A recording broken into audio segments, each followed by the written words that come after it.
A homemade beef burger is really meaty, full of flavour, and the first thing you can do is add very finely chopped onions. That's very important if you're adding onions, otherwise big pieces stop it holding together. And you need 1/4 teaspoon of salt per 100 grams, and that actually coagulates and holds the mixture together so they don't fall apart when you're frying them. That's quite important because if you add an egg to bind these, they go a bit rubbery.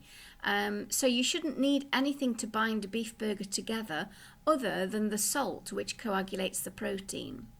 And then you've got to decide whether you're hand forming these or whether you're going to use a burger press. And here you can see I've put some wax in the base of the burger press. It's 80 grams of mince or a little bit more per patty. And then you sandwich the patty between the wax strips and really press it down to compress it and hold it together. When you've worked on all the mince, you put them in the chiller so that the salt can continue to do its job. These need to chill for the patties to hold together when you're frying them. They'll also shrink a bit when you're frying them, so you need to decide on how big you need them to be and how thick you need them to be, so that they fit the bread roll, because the bread rolls will expand in the oven, but these will shrink when you cook them.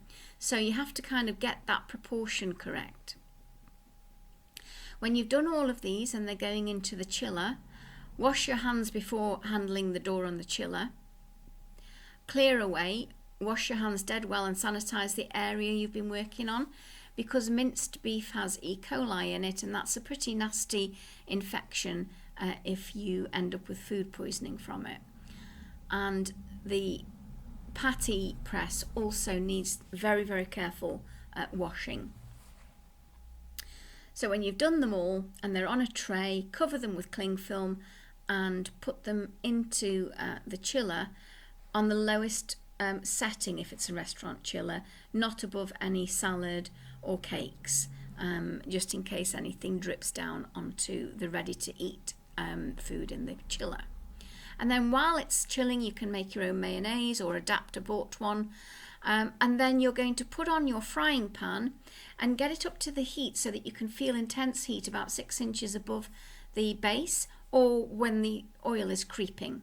Remove the wax strips from both sides and then very carefully lower it into the frying pan.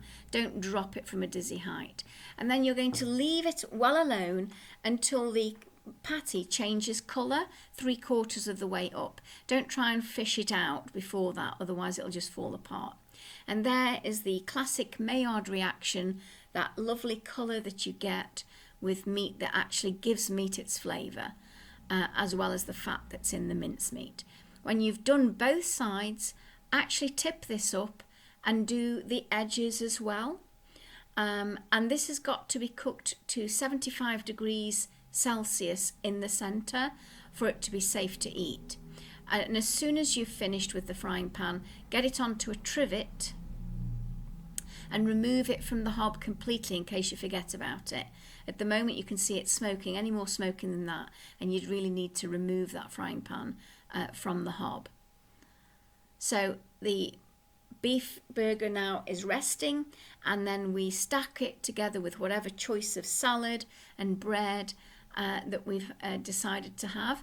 And you can see that the patty has shrunk a little bit, so the proportion of the bread to patty is a key success part of the burger really. I would have probably made these a bit bigger. And then serve them with more salad, gherkins, a side of sauces, or your classic burger and chips.